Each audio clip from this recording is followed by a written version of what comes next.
Boa tarde a todos, muito obrigada por terem vindo. Obrigada, Łukasz. Obrigado.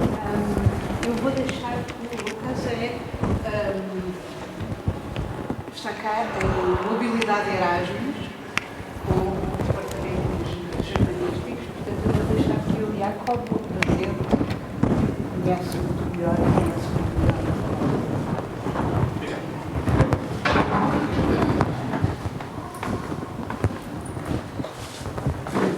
Bem-vindo a todos e a todos. E eu vou apresentar o Łukasz, mas eu vou falar em inglês porque ele poderia perceber também. I met Łukasz 2006 the first time at the SLA in Bremen. At that time I think you were still Student. bachelor or BA student at that time. And our paths crossed the second time in 2008, I think, in Berlin, when we started to do a master in the master program European languages or something like that. And then he moved further westwards to Potsdam, where he wrote a PhD on the development of adverbial infinitives.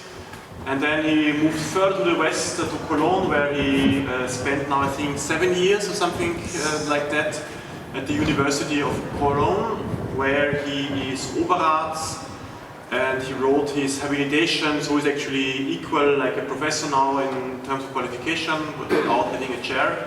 And his big specialty now is adverbial clauses. He has won a big grant of the German Research Foundation, with which he could establish a research network on adverbial clauses with very notable and well-known experts on adverb clauses. And therefore it's a particular pleasure to present Łukasz, and I'm already curious what you're going to show us today. Thank you very much. Thank you very much, Jakob, for the nice introduction and for giving me the opportunity to speak. Thank you very much. So the idea today is to share with you some basic ideas on how adverbial clauses are analyzed based on some diachronic observations. That's why I choose the title Diachronic Sources of Adverbial Clauses, Implications from Synchronic Analysis. And the final idea is that there are two different sides on how adverbial clauses have been analyzed in the literature. On the one hand, there are people claiming that every single subordinate clause should be analyzed as a relative clause. So regardless whether you are dealing with adverbial clauses, complement clauses, or relative clauses, there is a uniform possibility to analyze them. You analyze them as relative clauses. I will show you why this is the case with respect to adverbial clauses. On the other hand, people are claiming, like Werner Frey and the recent work by Liliane Haegeman, well, actually, there is no relativization in adverbial clauses. Instead, what you observe are adverbial clauses, are, for example, longer CPs that adjoin at the matrix clause, and they modify either the event of the matrix clause, the preposition of the matrix clause, or the speech act of the matrix clause. But they don't modify a noun and nominal element in the matrix clause. And the interesting thing is, when you start looking at it, that people don't really talk to each other with respect to these two different sides. So usually, if you like the theory saying, well, all subordinate clauses are relative clauses, then you develop the idea. And if you don't like this idea, you are even not aware of this possibility, and people don't read the literature. So this is very interesting when I came across these two different ideas, two different sides. And my idea is to look at these two possibilities and to check if they can be unified, or maybe one of them is better. And to be honest, I'm going to claim today that I'm not going to speak in favor of the analysis of relativization. Because I think you can explain many adverbial clauses, or the development of them, or to analyze them in synchronic terms as relative clauses, but you cannot explain all of them. And I think I'm going to convince you today, or maybe I will provide you some evidence with respect to one particular case study, which is also present in Portuguese as well, but I will be talking about German data, where you can see actually that the relativization strategy misses some important points. Keep in mind this is work in progress, and so feel free to ask me questions during the talk. Feel free to object, to say I don't agree with you. I like discussing the ideas, and it might be a little bit controversial today.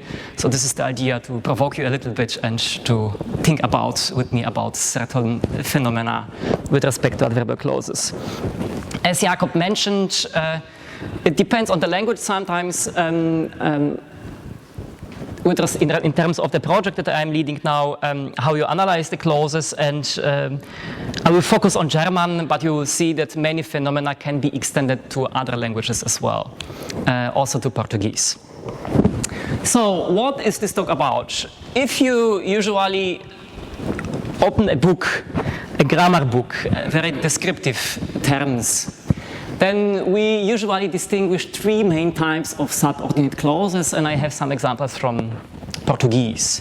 Usually you have a complement clause, so you have the matrix verb say embedding in a que clause, and you clearly can say this is an argument of say, meaning complement clause in a clear term. People like Arsenijević proposed, in particular with respect to complement clauses, that they are all relative clauses as well.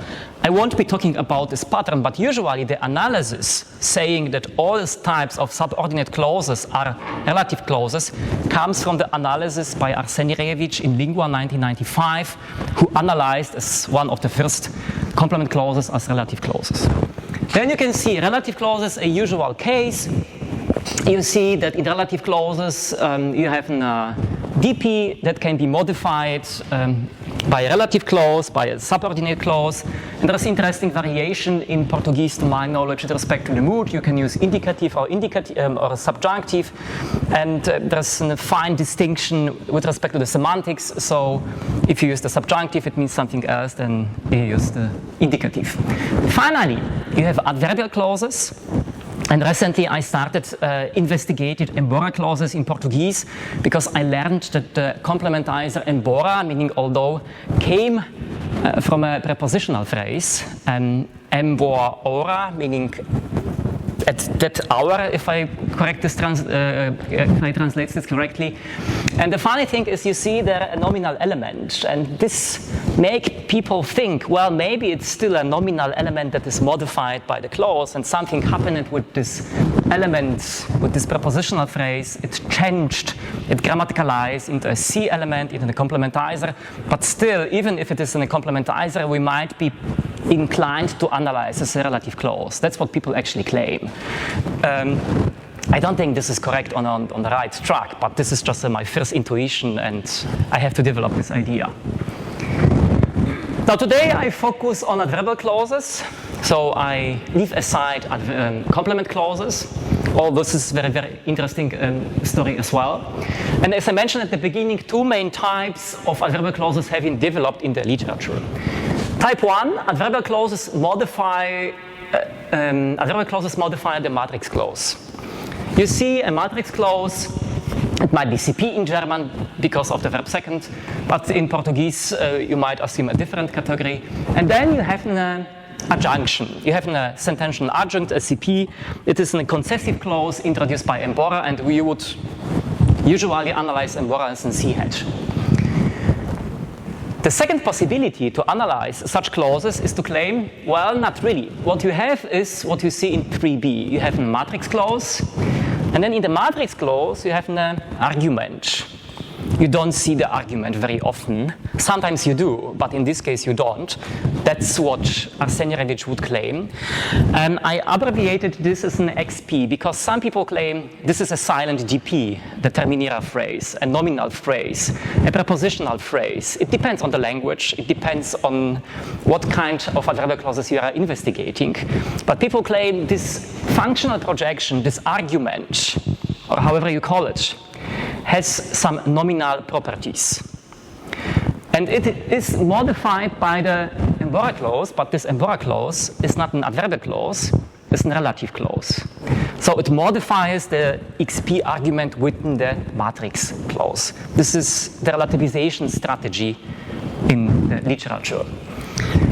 So if based on 3b, you would usually claim all adverbial clauses are relative clauses. And Arsenijević, in the last paper from 2021, tries to do this in English, in Serbo-Croatian, across many adverbial clauses. But you can also find this in many other languages. So this is not the only reference that I can refer to in this context.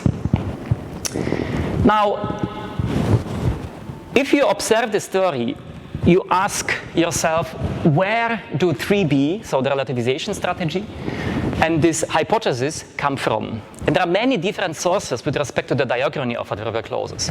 Look at these 3 examples. All of them have one property in common, namely, they have a complementizer. This complementizer contains a nominal element, and I can give you a lot of examples. Here you can see 3 of them. You see embora, meaning although, and it has the nominal element here ora, meaning our. Then you have in German the causal complementizer zumal. You see also here to time. So time also is a nominal element. And of course in Czech you find this as well, or in general in Slavic languages, protože, meaning because. You find the preposition for, you find the nominal element this is demonstrative, and then you have the relativizer that. So you find this across languages, and you can trace back the development of adverbial clauses. So this is one of the main reasons why people started claiming, well, probably what's changed is of course the quantification of the clause, because it has been grammaticalized into another type of clauses, but still the way how we derive this syntactically is that we still modify a nominal phrase. Another possibility to come up with such a theory goes back to cases in which you have an WH element in the complementizer. So many adverbial complementizers contain a WH element, and this is the case in particular in Romance languages. In the last paper by Sanfelici Rodeghiero with respect to Italian data, you can observe a development of the complementizer siccome, meaning because. And it contains of 2 elements. Si is the complementizer meaning if, and then you have come, which is a WH phrase meaning how. Now, during the time, these 2 elements grammaticalized and developed into a complementizer having a causal meaning. Now, what they claim is that actually, and you can see this actually in Italian, you have in Old Italian an example when it means so as, which is in a comparative clause, and then in modern Italian you see meaning this because. Now, what they claim actually is that in both cases, regardless whether it's a relative clause, whether it is a comparative clause or causal clause, we have 2 relative clauses here that modify a DP, regardless of how siccome developed. And this is the development, so they usually argue we can focus on A and C because B is not important for our purposes today. What they claim is that you have an DP here, and they claim that WH word how in Old English moved higher up in the clause because it has to move to the left periphery. Importantly, it moves to it is in a part of the matrix clause, but still it is connected to the DP of the matrix clause. This is the claim that they made.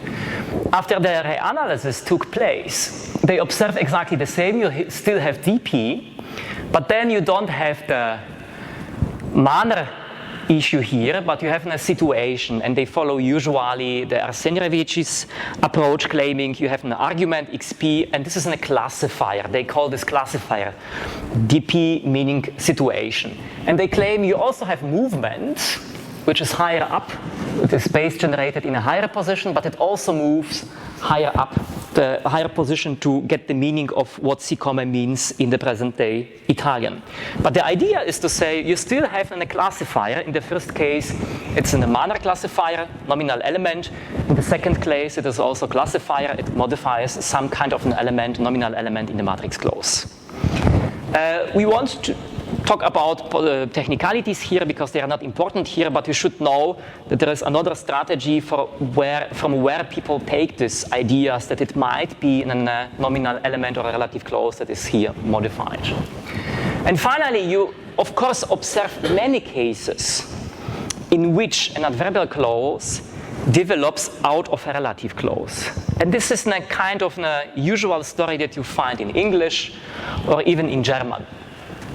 So in German, for example, adverbial clauses that have a pure causal meaning used to be used as a relative clause. These clauses are called explicative relative clauses because they don't have a gap in a relative clause. They just have a head in the matrix clause that is modified.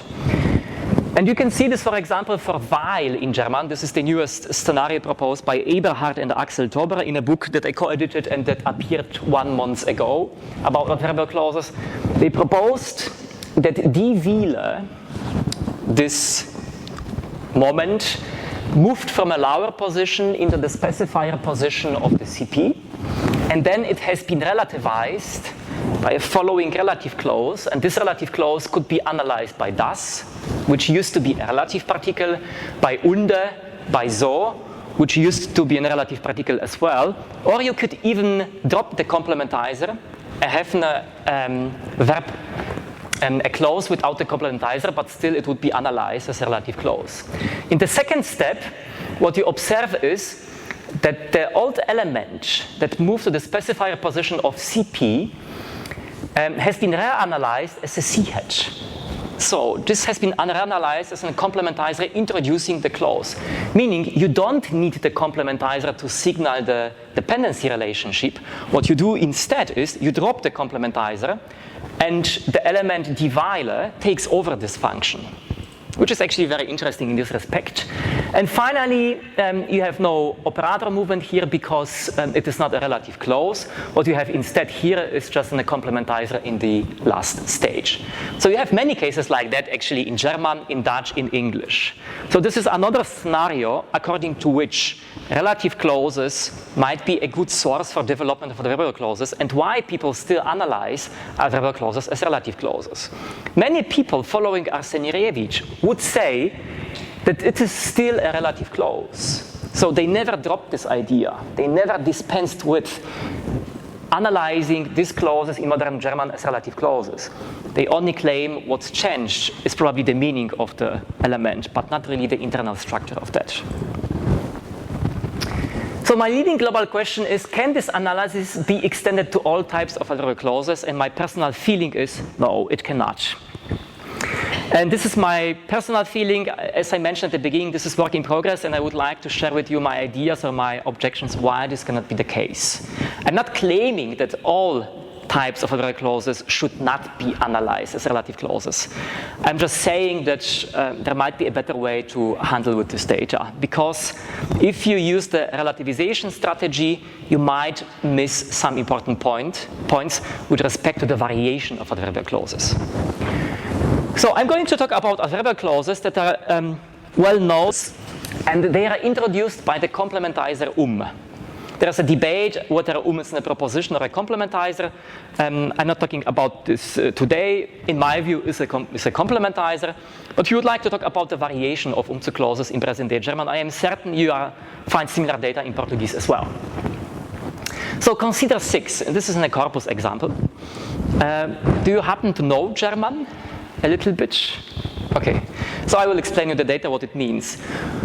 You see the sentence in 6 with the meaning they robbed handbags, swiped in the hospital and retirement house to found their drug addiction. You have a matrix clause, the second matrix clause, and then you have a subordinate clause that is introduced by the complementizer is a purpose complementizer, meaning in order to, or to, like infinitive clause in German, in English. And this is the first meaning. If you open up a book, a grammar book of German, you will see that usually introduces purpose clauses. What is interesting is that it is a non-finite clause, so you have the infinitive marker zu, and then you have a non-finite verb. The the structure of clauses is really easy that I am going to assume here. Is a complementizer, you have probably a pro, a DP in the TP, and then you have a zu infinitiv as a VP phrase. So you might wonder what is special about clauses, and I think it is the variation of clauses. The example given in 6 has been analyzed, as I mentioned, as a purpose clause. In other grammars on work, you might find other terms like goal-oriented, rational, or theological clause. I don't care at this moment how you call them. For the reasons, or for the purpose of this talk, I will talk about the purpose clauses. Just let's stick to this terminology. Now look at the example given in 7, which is more interesting. Jan is working out every day, only to then contract a heart disease anyway. So what is interesting about this, it is not a purpose clause. You have again the complementizer you have the infinitive marker zu, and you have the infinitive bekommen. But Jan is not training every day to get a disease. This is not his purpose. The meaning of the zu clause is different. So what is the meaning of the purpose of the zu clause?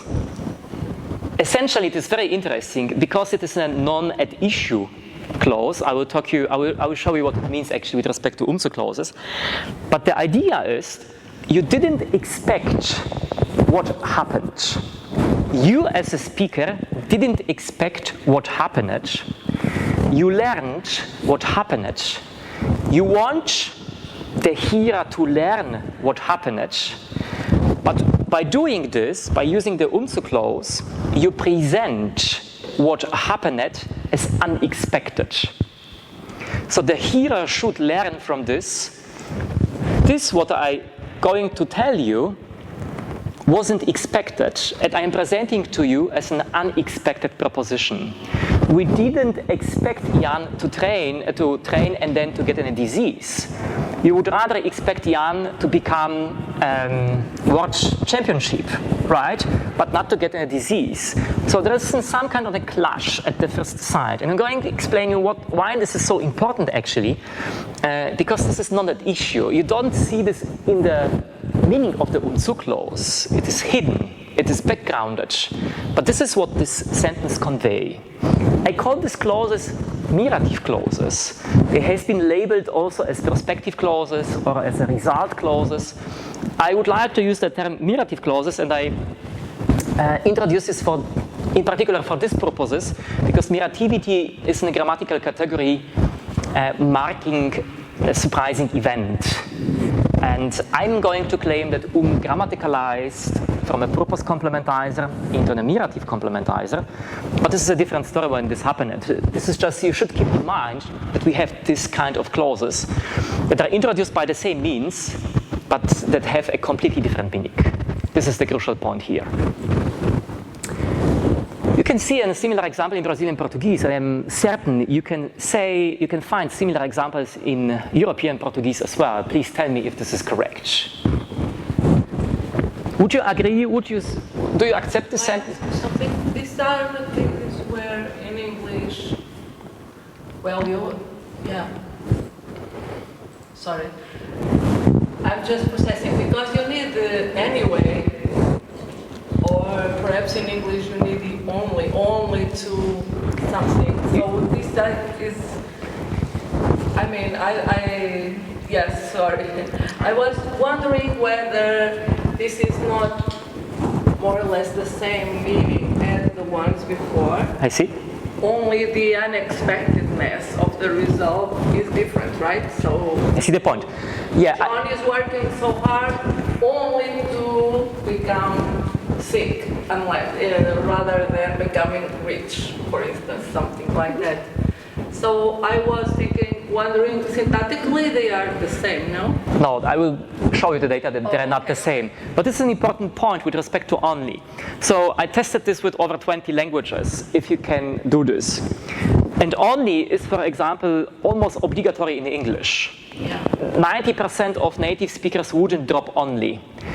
If you come from Germany, from the southern part, you wouldn't drop this either. But if you have northern part, it's totally fine to drop nur. I am a native speaker of Polish. It's even strange to use only in Polish in the second type. So it depends on the language. But you are completely right. Many people favor the use of the mirative particle only in front of the mirative clause, and there's some kind of an explanation for this. You are completely right. They underpin this because you see some additional elements in the mirative clause that support the interpretation. But believe me, I tested this experimentally as well, and we dropped these elements and they are still fine. So there is strong evidence showing this, but they are just natural occurrences, so that's why I didn't drop them. Yeah, okay. Yeah. So, and finally, there's another type of clause, and I think you can find this in Portuguese as well. This is the so-called purpose clause, but the quantification is not on the propositional level, but on the speech act level. So you provide an explanation for the speech act. Why are you uttering this sentence?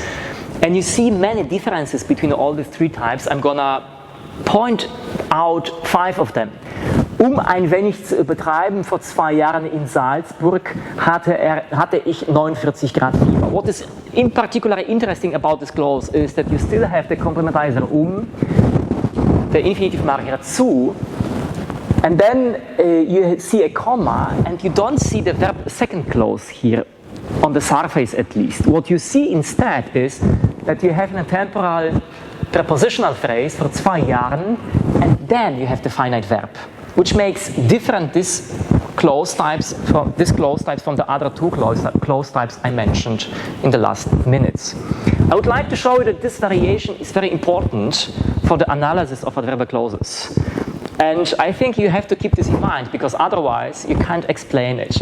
And even if you look at the single clause type within these 3 types, you find micro variation. So a purpose clause on the propositional level can also behave differently, and I will show you this at the end of the talk today. There's another interpretation, or many other interpretations of clauses, like in 10, this parcel is too heavy to lift it up.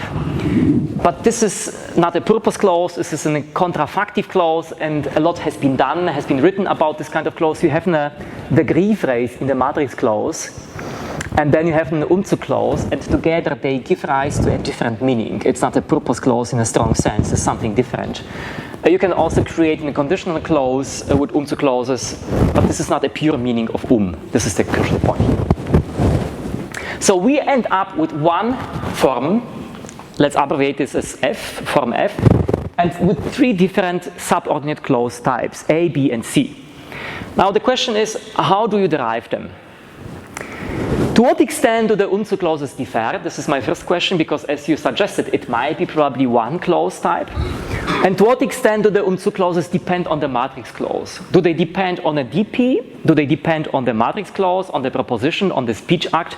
What is the element that they are modifying with respect to the matrix clause? Keep in mind that you cannot use clauses on their own. They always need a matrix clause. Otherwise, they are not grammatical, meaning they must be subordinate clauses. So the main hypotheses are as follows. H1 is the following.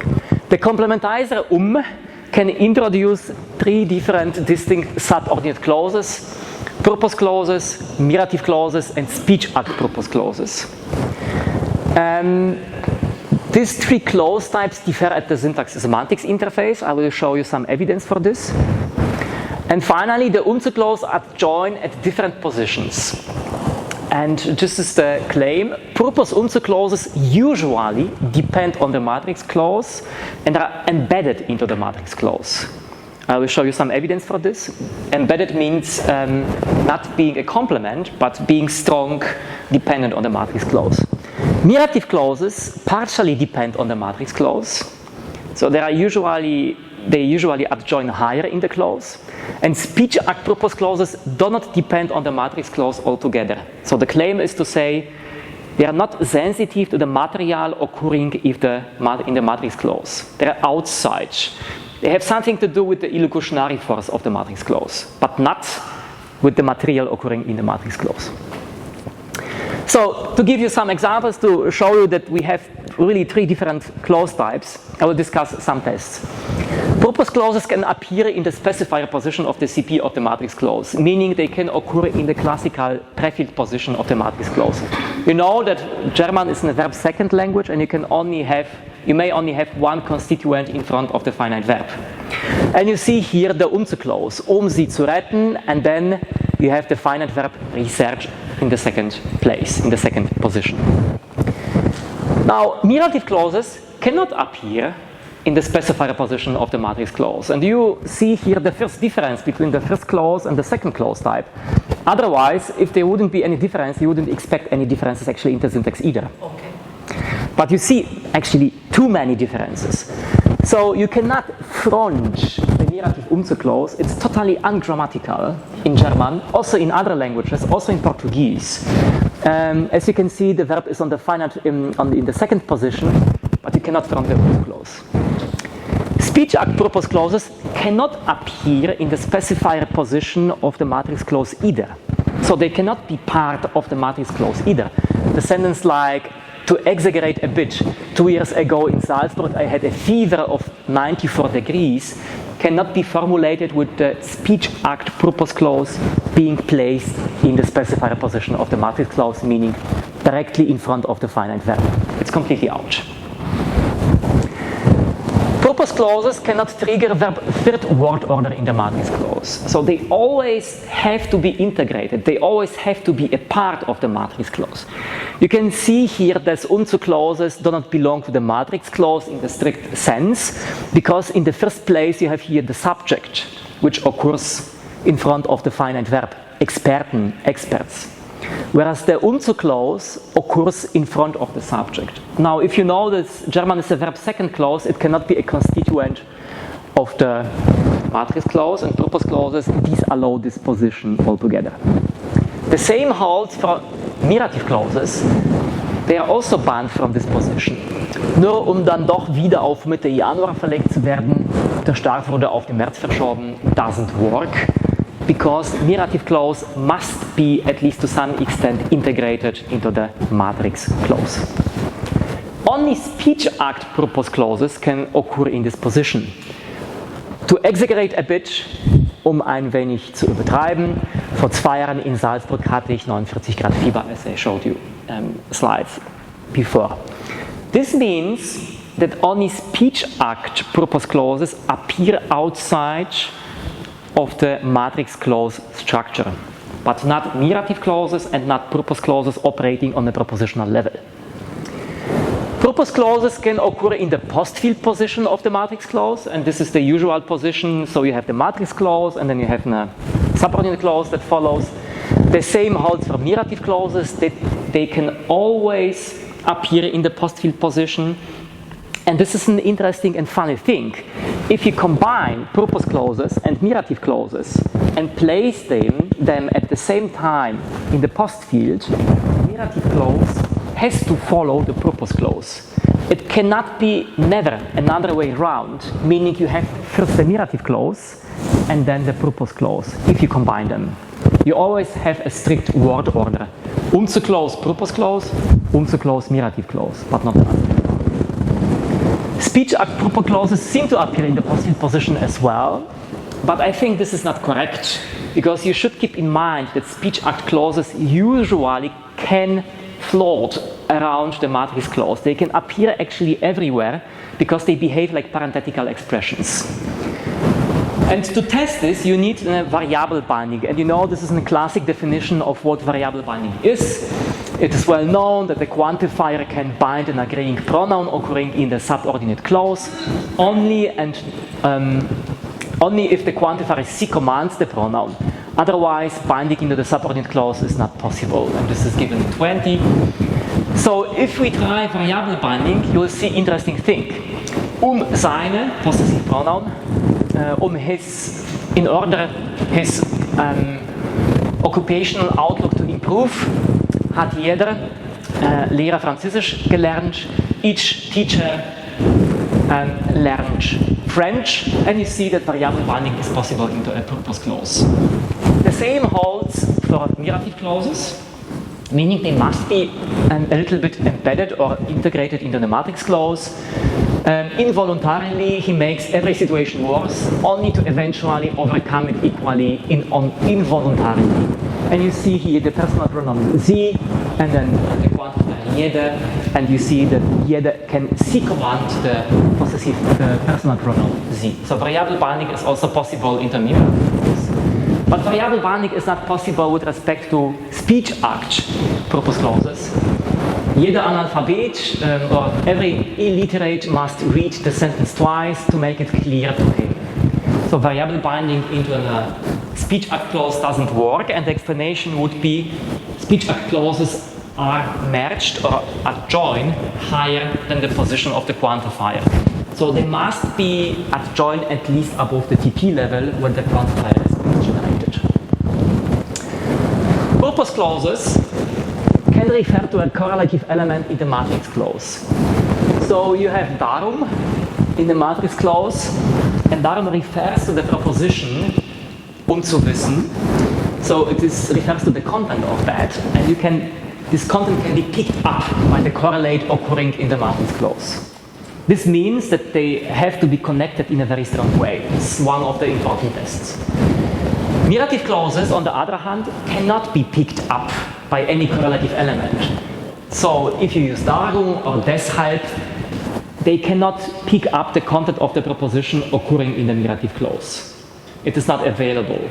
So you see some kind of degree between these clauses with respect to the independency or dependency of the matrix clause. And of course, speech act purpose clauses, if I claim that they are outside of the matrix clause, cannot be picked up by any correlate occurring in the matrix clause either.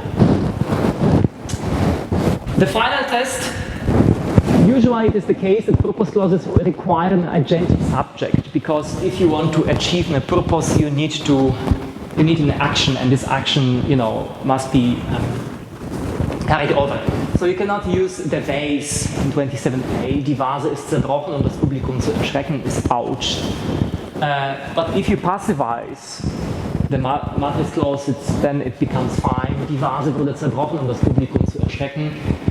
Nobody, to my knowledge, has explained this phenomenon here, so it is a big issue here. If you are able to explain this contrast, I think it will be very nice. Now, notice, however, that mirative clauses do not exhibit any subject restrictions, so they are not sensitive to what subjects are. Die Vase, the vase, broke 1 minute prior to the performance, only to be glued together anyway. It's totally fine to use an clause. Speech act purpose clauses exhibit no subject restrictions either, which can be explained by the fact that they are not commanded by any material from the matrix clause. Now you see many differences between these 3 types of subordinate clauses. Keep in mind, I've presented to you just 6 of them, and there are over 20. And you can see they do not behave in a uniform way. Now, if we have 3 different clause types, we should be able to combine them. And this is of course possible. You can start with a speech act clause, you can continue with a purpose clause, and after a purpose clause, it is possible to have a clause that is interpreted as a mirative clause. So 3 clauses in one big complex clause, all of them have a different interpretation, meaning we have 3 different clause types. Now, where do these differences come from? Of course, the answer is very obvious from the syntax, as you could see, but also from the semantics. And now you can see that the semantics plays a big role here as well. So now I'm going back to the analysis. So should they be analyzed, all 3 types of adverbial clauses, as relative clauses? If you follow this line of reasoning, we should assume some kind of a nominal element in the matrix clause. For the purpose clause, you could assume a purpose, because you can say he did something for the purpose of. Totally fine, you can paraphrase this way. But the question is, what you place in mirative clauses, if they are not at issue, as I'm going to show you now, and what you place in the case of speech act clauses, if they do not refer to propositional element or any element occurring in the matrix clause. I think this is a huge challenge for this theory. Now, with respect to the purpose clauses, they are usually at issue. What does it mean at issue? At issue content can be directly ascended or descended with. So if I ask, say, meanwhile, people come by to spy, we use an also clause here. It is a purpose clause. Speaker B might act in the following way. He disagrees or she disagrees and says, das stimmt nicht. Now the question is, what is the target of the demonstrative pronoun das? Of course, what is negated is the proposition that is mentioned by speaker A. So you can negate the content of the purpose clause. Second, at issue content address the question under discussion. So if speaker A asks, wozu kommen die Leute? For what reason do the people come? Speaker B can reply in a very easy way. The people come by to spy. So clauses used as purpose clauses can address the question under discussion. Finally, at issue content determines the relevant set of alternatives. So if I asks, kommen die Leute zu spionieren? B can answer this question saying, ja, sie kommen zu spionieren. So in this case, the speaker A say, actually, I open up a set of possible propositions, pick up one of the propositions, and I'm going to give you some information. This proposition belongs to the common ground. Do you agree or do you not agree? And this is the reaction of speaker B. Now, mediative clause not issue content. And this is a big semantic difference. So this is the definition of what means when it is used as a mediative clause or mediative complementizer. Given a set of alternatives C to the at issue proposition P, means that we have a proposition P, and then you have the Potts ballet, meaning that you distinguish between at issue content and non at issue content. And there exists an alternative proposition that belongs to this context or to the set of the alternatives, such that P prime is better than P with respect to the hearer's expectations. And I think this is a crucial definition. Keep in mind that this is not an issue. It is backgrounded. I give you one example. The old plexiglass has preserved for 15 years, only to then become more and more brittle. So the explanation is that you have the proposition that you never expected. You learned this proposition. It is true. It is factive. And the context of, or the set of alternatives is the following one. In one of the words, it might be that plexiglass remains stable in V. So it never broke up. It's still stable. So this is what you would expect, actually. Another alternative would mean it remains stable for 20 years, not for 15. And so on and so on. And this is actually more compatible what would you expect. And you, as a speaker, knows that this is not the case. It didn't happen, and you want the hearer to learn this as an unexpected information. Keep in mind, this is not an issue. We can test this now with the same test. The non-issue content, it is the silent of set of expected propositions, not expected propositions, cannot be directly ascended or descended with. So if you take this example again, the old plexiglass has preserved for 15 years, only to then become more and more brittle. You can say, das stimmt aber nicht. Now, what you deny the proposition, but you don't deny the not at issue content. You don't deny the silent set of expectations. The next test would be to say, well, we can apply this test furthermore and say, can we answer the question,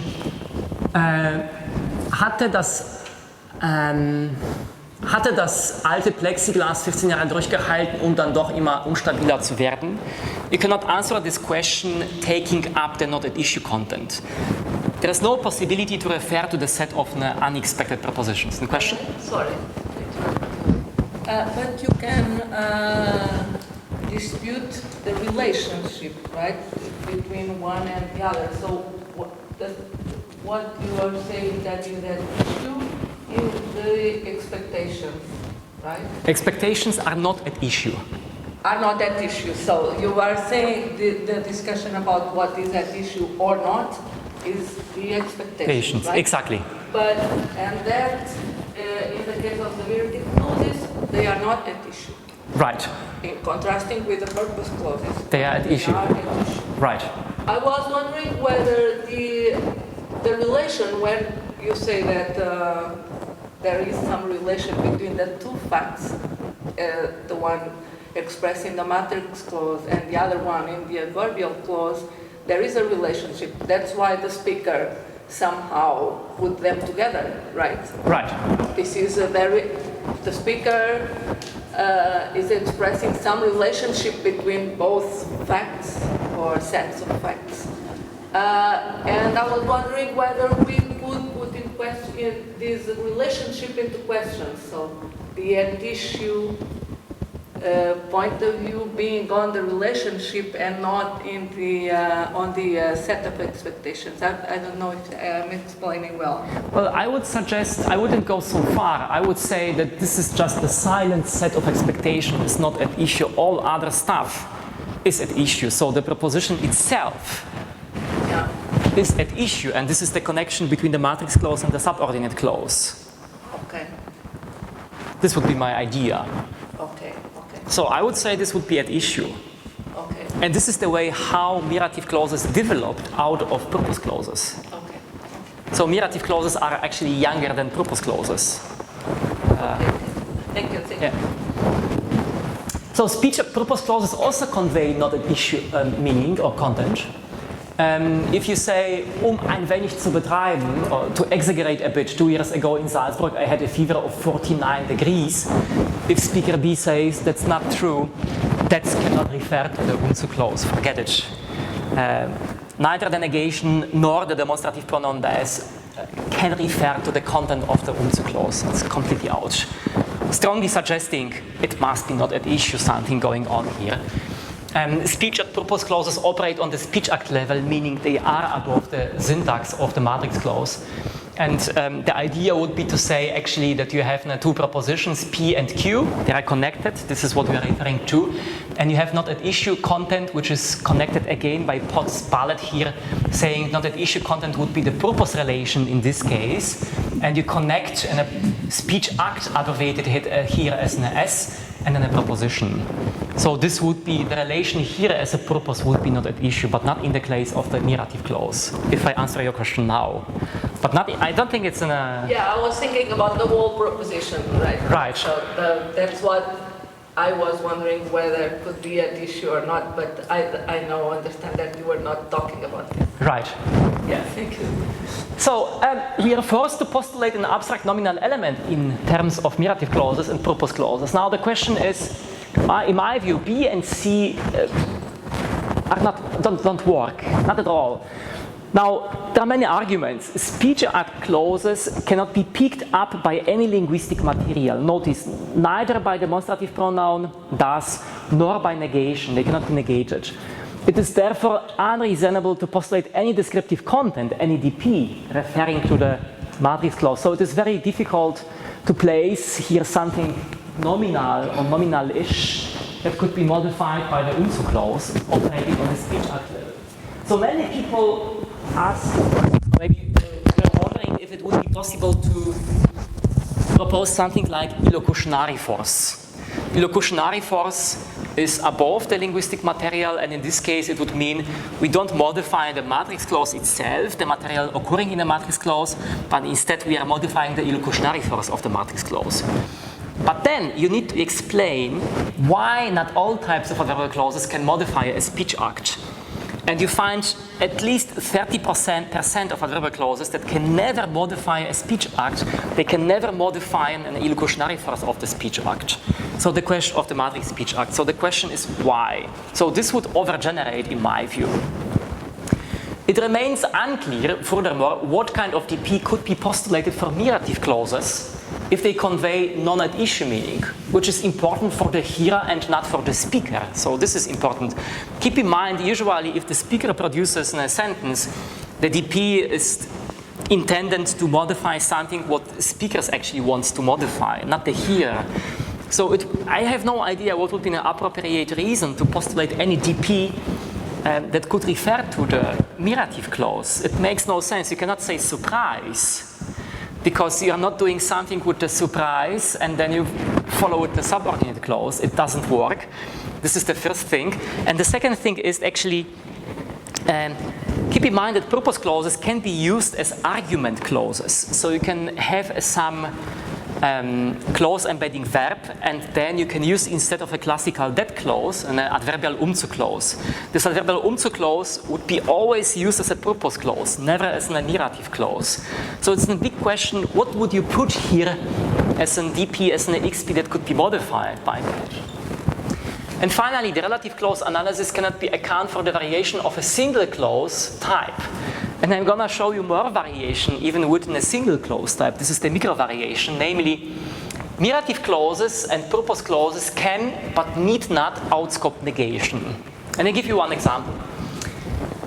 This is according to Pauli, mirative clauses cannot be negated. Never.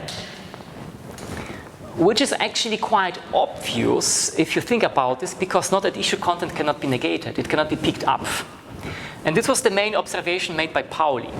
However, there's a good example in which you can see that you can negate something with respect to the mirative clause. You see here the example. In this case, the temperature does not go up, only to gradually go down again around the evening, but to reach a critical height then.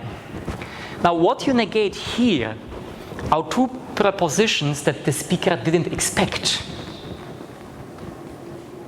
And this is interesting. So you can see that mirative clauses can, on the one hand, be below negation, because negation cannot scope over them. But on the other hand, if you negate two prepositions that speaker didn't expect, but nevertheless that occurred, that can be negated. And the funny thing is now, how do you analyze this using the relativization strategy? This would mean you need an DP that occurs, for example, below negation and above negation. Of course, you can assume that you have a base generation below negation, then you move up. But then many other tests show that it cannot be true, because variable binding doesn't work, and many other tests. So you need at least two different positions for one closed type. The same holds for purpose clauses, like in 42. They didn't pick us up to have their peace. Meaning, in the first case, the negation has the scope over the Umzug clause. But in the second meaning, the negation has, the Umzug clause has the scope over the negation. Again, exactly the same story. The Umzug clause can appear at two different positions. And again, I tested this with movement. Even if you assume a single position and move out this higher up in the clause structure, you create effects that shouldn't go, that are ungrammatical. So you should postulate at least two different positions for one single clause type. Now, I would like to suggest to follow the framework proposed by Frey and by Liliane Haegeman in the last 2-3 years. He assumes three adjoin positions for adverbial clauses. Clauses that are integrated or embedded, that strongly depend on the matrix clause, allow variable binding, are in the scope of negation operators, and so forth, are adjoined at the TP of the matrix clause, are sensitive, for example, to the matrix subject. This would mean this is the crucial position or the canonical position for purpose clauses, because they behave like that. Mirative clauses are partially dependent on the matrix clause. Keep in mind, they cannot go to the prefilled position. They allow variable binding, however, so they must be below TP, but this is one of the exceptions actually with respect to variable binding. But usually they adjoin at the CP level. CP level is associated with the pragmatics of the sentence, with the attitude of the speaker. And if the speaker wants the hearer to hear something as unexpected, it is a subjective attitude. That's why it would explain this is the canonical position for mirative clauses. And finally, speech act clauses merge outside the matrix clause position. So you would have a probably something like coordination connecting the matrix clause and the subordinate clause, but they are not really syntactically dependent on the matrix clause. This would be the explanation for this. Now, accordingly, purpose and merative clauses can be base generated in all three positions actually. So the prediction would be embedded purpose clauses and merative clauses allowing variable binding are pretty low. We also have merative clauses and purpose clauses that don't allow variable binding. They are not sensitive to negation, and they are partially dependent, meaning they are attached at the CP. This would explain why they don't allow variable binding, for example. And independent purpose clauses and merative clauses wouldn't allow variable binding. This option doesn't exist because you don't have speech act merative clauses. But this would follow from the meaning of the sentences. So the idea would be to say the higher the adjoint position, the stronger independency of the adverbial clause. Keep in mind that I still cannot come up with any DPs that can occur in the matrix clause that could be modified by this because of the not at issue content of both adverbial clause types, merative clauses and speech at purpose clauses. So, clauses in German do not constitute a uniform class of adverbial clauses as they differ at the syntax semantics interface. I hope to have shown this to you and that you are convinced. Adverbial clauses cannot be analyzed as relative clauses. At least this is my first naive intuition. Please let me know if you don't share my intuition. And the higher the adjoint position of the adverbial clause, the more independent it is. Thank you for your attention.